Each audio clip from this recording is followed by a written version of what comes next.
Greetings, folks. Today we're going to talk about survey research design. So just a quick overview of survey designs. Survey designs are going to use a survey to collect data for research. These surveys can either be oral or written. They can also be electronic. We use the surveys to collect and gather data, and this is going to help us describe or characterize either an individual or a group.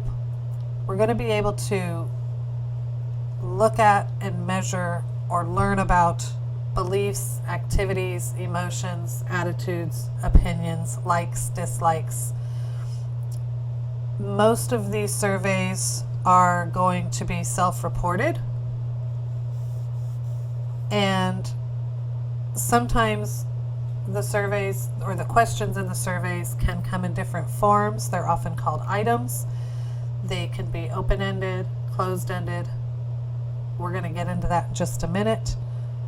And surveys are also known as questionnaires or self-reports or even instruments. So let's move forward. Some different types of survey items. And again, the questions or statements in a survey are often called the items. Some open-ended items. An open-ended item is going to allow the respondent to give any response that they're comfortable with in their own words, and there's no restriction. An example of this might be something like, how did you feel after watching the documentary? And it's absolutely open-ended, and the respondent can then respond however they want to. They can use their own words, they can respond in a sentence or a paragraph or whatnot, whatever limitations are placed on it. These are used most often. We see these in qualitative research design because their responses will then be coded by the researcher, and the coding will be used in qualitative analysis. When the researcher is doing the coding, you need to anticipate all the possible examples that might happen and be prepared with codes for that. So again, how did you feel after watching the documentary? You might want to have a code set aside if you were the researcher for happy, sad, angry, enlightened, inspired. You could have codes for made me tired, didn't like sitting that long, just whatever anyone might say, that the music was bad. You can have all sorts of responses. And you want to consider having multiple raters and additional analysis to make sure that the coding is accurate. Another type of item that we might find on a survey is a partially open-ended item.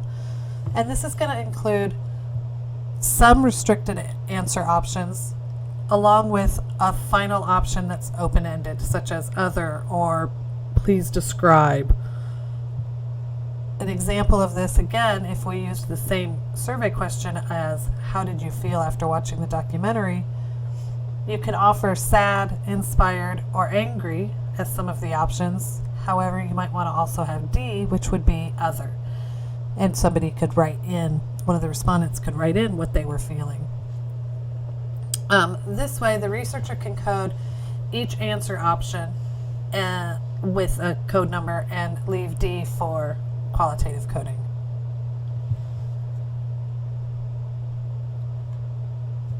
Another type of survey item is going to be a restricted item, and this is a question or statement in a survey that includes a restricted number of answer options which the participant must respond or select. Oftentimes we see this in the form of a Likert scale, and a Likert scale is when you have a response scale that indicates the participant's rating or level of agreement with a question or statement. Think of how did you feel about trying to come up with an example. Sometimes my brain just doesn't want to work.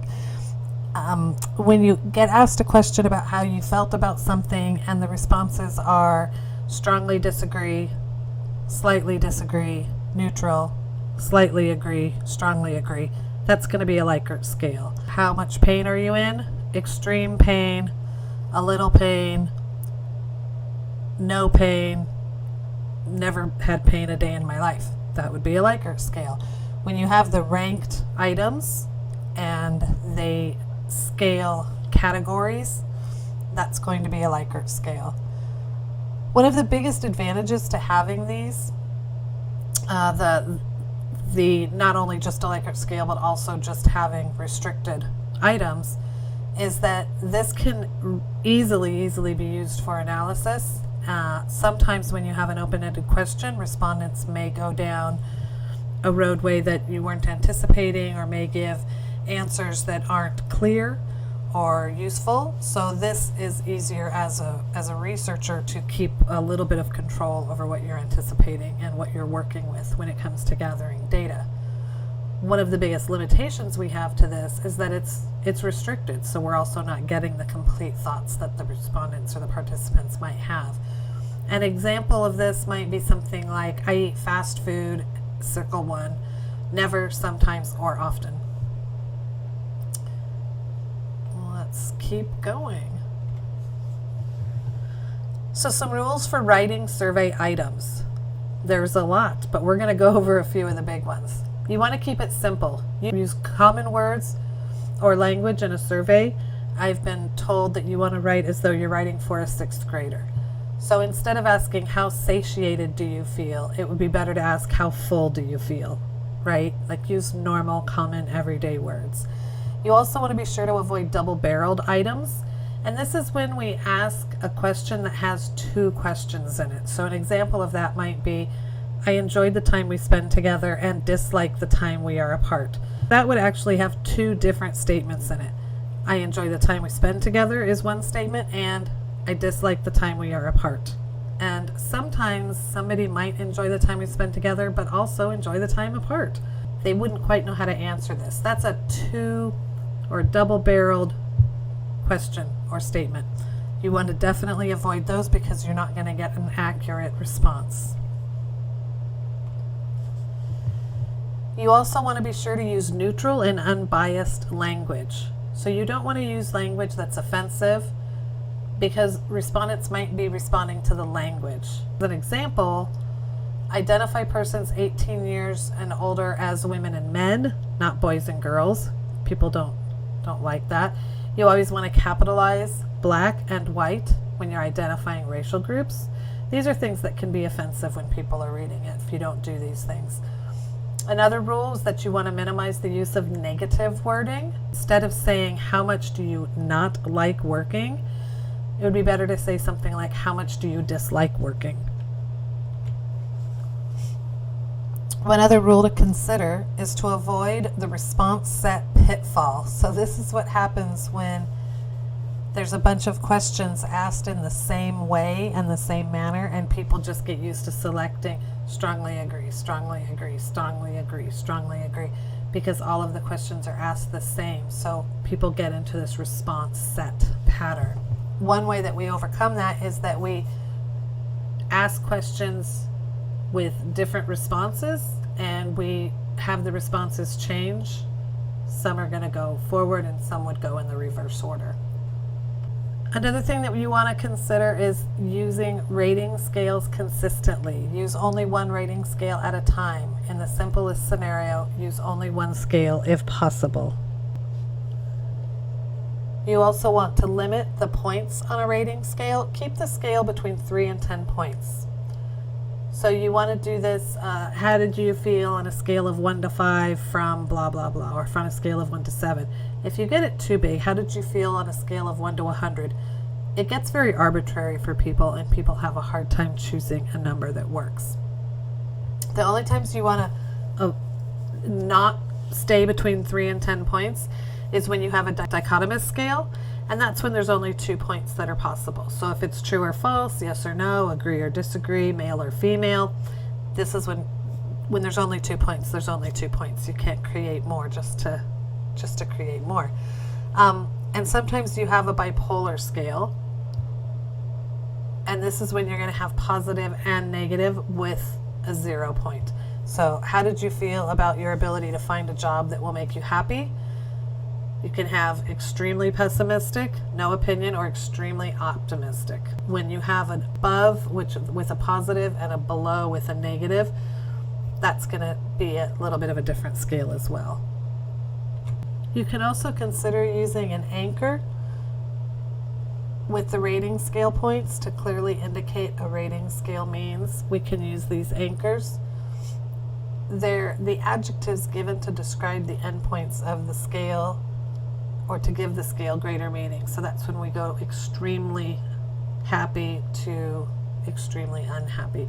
That anchor lets people know. You always want to keep a survey at a decent length. People get very bored with surveys and start to just give answers to get through it, and they're not necessarily thinking, and they're not very mindful and not giving accurate answers. So write the surveys to be as short and concise as possible. However, I will say you get one shot at a good survey. So if you're going to give a survey, be sure you've got every question in there that you need. Just don't put in questions you don't need. And that sounds like silly advice, but you'd be amazed at how many people get lost in too many questions. So you want to minimize how long it is over time, and that doesn't always mean that the number of the items in the survey must be small. Some of the demographic questions go by so quickly. I think as a society we're usually we've been trained to answer a lot of demographics very quickly. One great thing you always want to do is you want to give out a survey to your friends and family. At least that's what I do. They're not real happy about it, but I do it all the time. No, you want to give it out to someone as a little preliminary survey, just to test how long it takes, to test that everyone's understanding the questions that you're asking, what you think you're asking. So when it does come to administering surveys, which I think I jumped ahead a little there, but there are different ways that we can go about doing this. There are written surveys, and these would include in-person surveys, mail surveys, and internet surveys. And we find that in-person surveys, more participants are willing to complete the survey if it's administered in person. But this method is oftentimes way more time-consuming because you're there.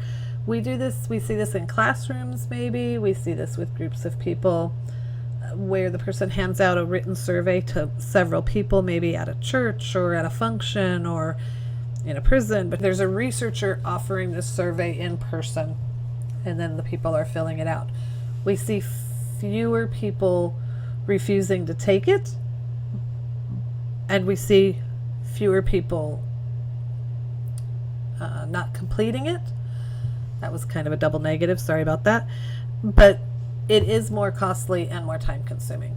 Mail surveys have a very high rate of respondents that choose not to complete it and not to return it at all. It requires a lot less from the researchers, but it is a little bit of money to prepay the postage and send it out and have it not come back. There's also difficulty with following up.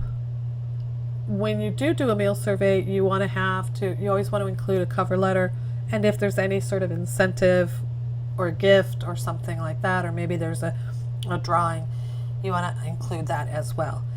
And then we have internet surveys, which are extremely popular right now. They're very cost effective.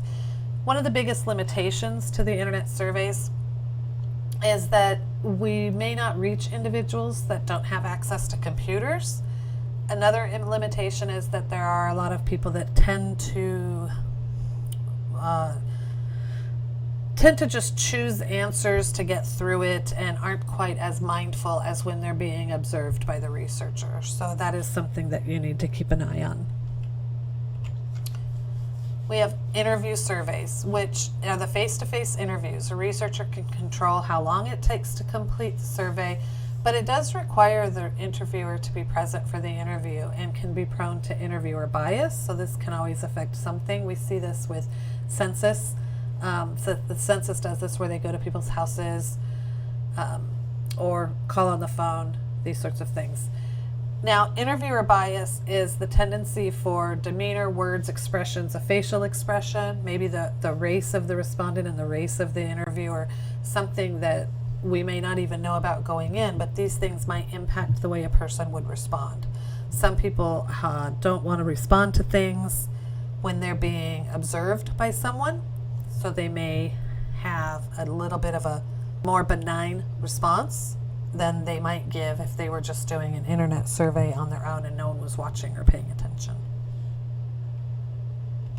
There are also telephone interviewers, and this can be interpersonal or automated. They can save time. They reduce the interviewer, but often result in few people willing or agreeing to completing a survey. And over the years, as we've increased the spam phone calls on people's phones, this tends to get a little bit more difficult. Also, one of the advantages is there's such a thing as the random digit dialing, and this is what we can use to have random dialing to get a little bit closer to a random sample. Again, however, with so many more people using cell phones rather than landlines, this has become a little bit of a snag for researchers, as cell phone numbers can often be not as easily or readily available. So that's something to consider. And a lot of people now with the caller ID just don't answer phone calls that they don't know. So another way that we can administer surveys is by offering focus group interviews. And this is a really great idea if you have a certain topic or issue that you want to know what people are thinking or feeling or experiencing, and you have a group of people, typically 3 to 10 people, a little bit fewer, maybe 4 or 5 as your sweet spot. That's the greatest number. If you get too many, you don't catch what everyone's saying, and if you have too few, people don't feed off of the energy of the others. The questions that you might ask are mostly open-ended, and the researcher plays more of a moderator role than an interviewer role.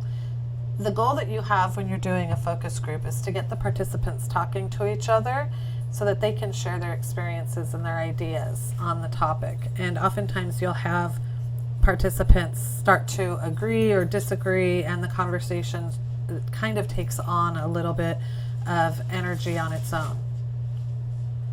Conversations are typically recorded and then coded and analyzed.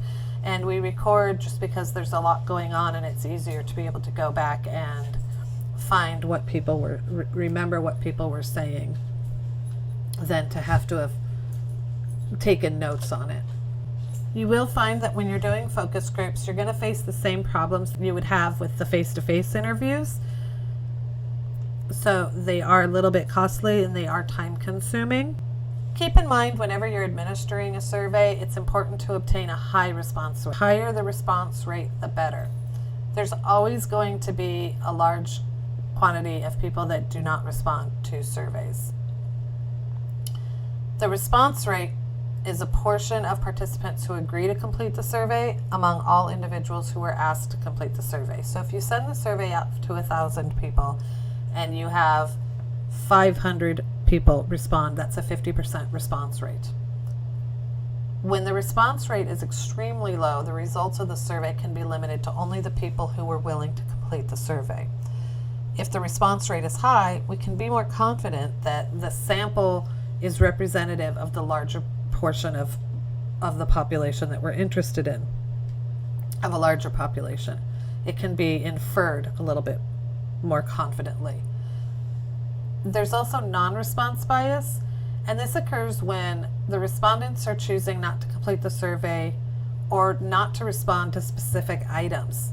Maybe for a specific topic or field, the current response rate in published peer-reviewed articles is less than 50%. And that may be, again, just due to the population you're working with or the topic that is being investigated. Sometimes we may have a non-response bias, again, with a low response rate, but it still may be important to publish the research. So there are 2 ways of generalizing the results of survey in research. One is a theoretical generalization. Are the survey results consistent with the predictions made by existing theory? So did you give the survey, get it back, you analyze it, you get the results. Do they match an existing theory? And one example might be that we test a prediction of a theory of self-esteem by using a survey to identify if adults with low self-esteem also have greater self-doubt. Another type of generalization is the empirical generalization.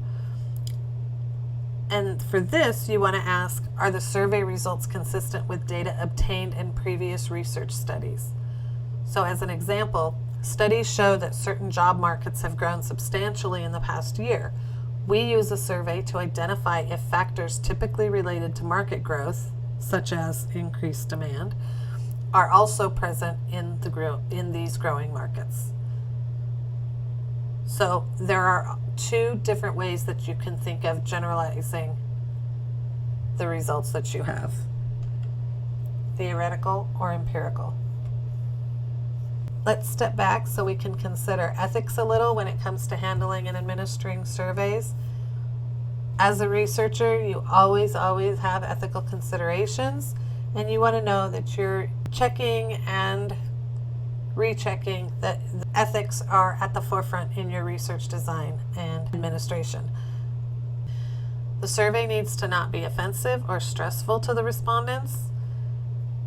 You absolutely cannot coerce respondents into answering questions or completing a survey. You always need to let them know that they are free to stop at any time. You never want to harass respondents for recruitment purposes. You definitely go to all measures possible to protect the confidentiality or anonymity of respondents. And thanks so much. I hope this helped a little with survey design. Have a good one. Bye-bye.